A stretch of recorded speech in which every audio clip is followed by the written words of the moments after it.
1991年的大师赛决赛，皇帝刚刚登基，神功出城，正准备一展胸中抱负，一统江湖。但是在决赛当中，却碰到了华山派的剑宗高手迈克尔·哈雷特。这样的开局出乎了所有人的意料。大家好，我是大圣。从今天开始，咱们带给大家斯诺克之最系列。今天带给大家的是斯诺克历史上决赛最传奇的超级逆转。皇帝的对手迈克尔·哈雷特，华山剑宗顶尖高手，江湖人称玉面小飓风。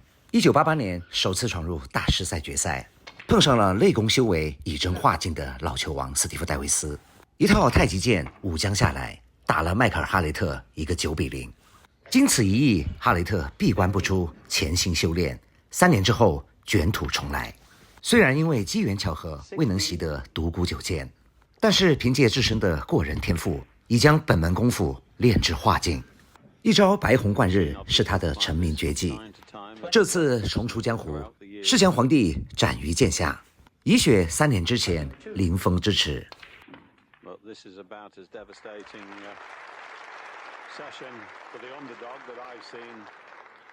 皇帝目光呆滞，心中默默念道：此人剑法精熟，和3年之前判若两人。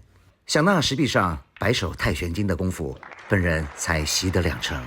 今日若再不突破，恐怕忤逆休矣。上半场7-0，在17局9胜的比赛当中，这几乎是一个不可挽回的差距。皇帝似乎败局已定。下半场开局之后，哈雷特以一杆成名绝技白虹贯日开场。下面咱们就来欣赏一下这位华山派的剑宗高手到底剑法怎么样。If there's going to be a comeback, Stephen must win the first one, that's for sure. 6.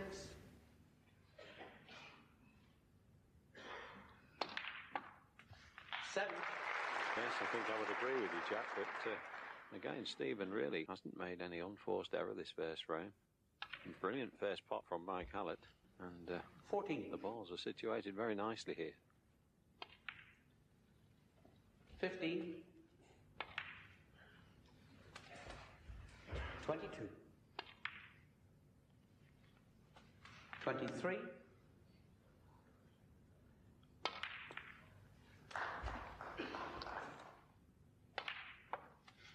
31. Brown ball.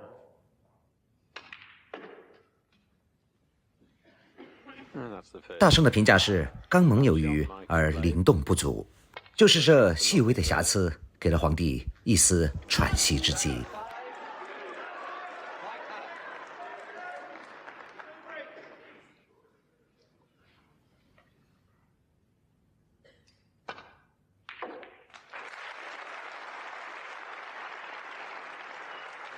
Well, certainly enthusiastic applause there, trying their best to urge young Stephen on. Believe me, this young man, he's got plenty of bottle.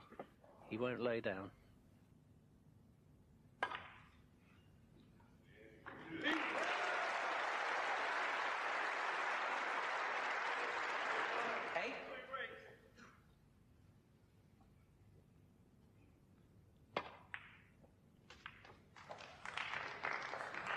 这2颗球的处理，皇帝有点拼命3郎的味道，哪怕拼死拿下一局，也绝对不能让对手零封。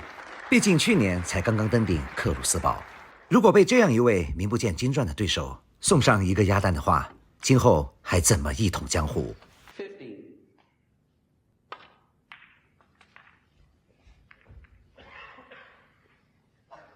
Don't think he can get through past the pink. 22.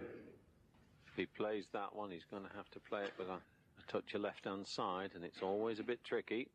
And there you see him cueing deep at the left-hand side of that cue ball. And the side 23. working for him. He looks cool, calm and collected.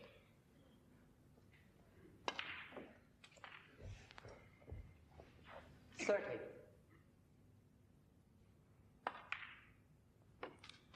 31.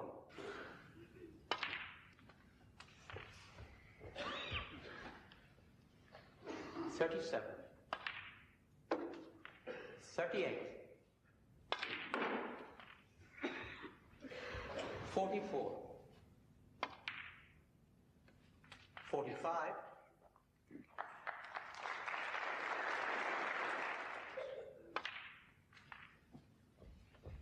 52. 53.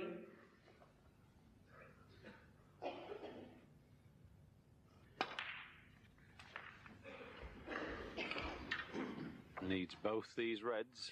60. I think the red 皇帝虽然已经反超了比分，但是想要拿下一局，还是需要处理最后的2颗红球。此时的皇帝有些血往上涌，没有选择上方更简单的红球，而是选择了下方这颗铁库的超高难度的加杆。要知道那个时候的袋口可是7.7。Well, tremendous relief for Stephen there when he saw the red wriggle down the table a bit. It's right behind the black. 看一下皇帝留下的这个角度的中袋，难度系数达到了9.5。想要打进这样角度的中袋，需要极佳的内功修为。而皇帝知道华山剑宗向来是修外不修内，故意留下这个角度，想来哈雷特肯定打不进。这是怎么回事儿？这小子的内功修为居然也以真化境，这3年来他居然内外兼修，看来大意了。To take that chance, it's really it's opened the frame up for him, and this is such a big frame. 6.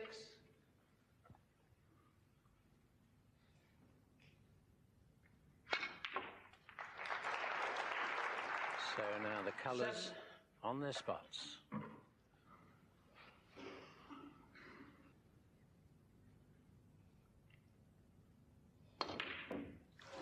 高手之间的对决，胜负就在一念之间。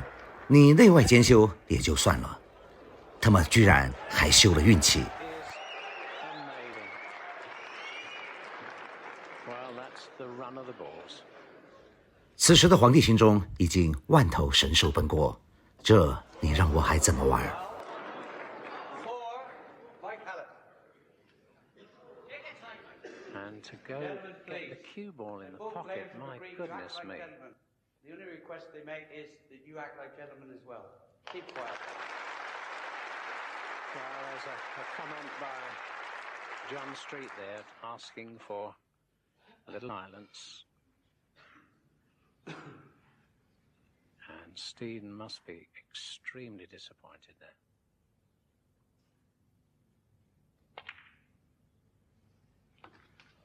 2.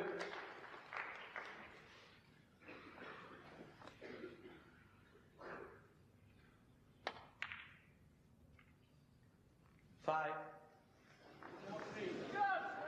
白球居然走到了这个位置。大圣早就说过，哈雷特刚猛有余而灵动不足。皇帝心中又点燃了一丝希望。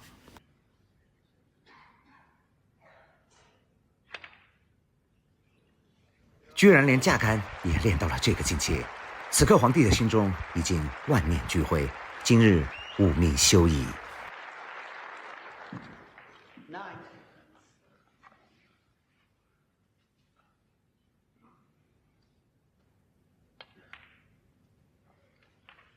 14. So just the pink.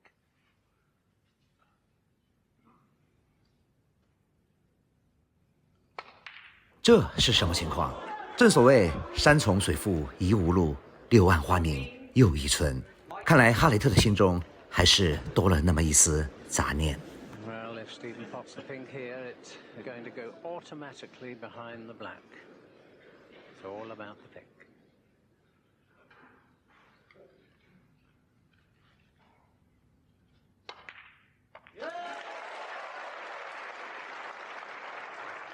这个小小的带脚救了皇帝一命，上帝是公平的，给你关上一扇门，就会打开一扇窗。 Fate took a hand there. 接下来是学习的重点，圈起来，今后要考。看一下这个宝球，皇帝下了一个很强的左塞，这是为了抵消近距离的击打当中可能会产生的齿轮效应。你学会了吗？这就是很多初学者在击打近距离的薄球的时候，明明瞄得很薄，但是打出来却很厚，这是因为产生了齿轮效应。加一点赛就可以抵消掉它。第9局，皇帝乘胜追击，单杆破百，再次挽回一局。现在来看一下双方的第10局。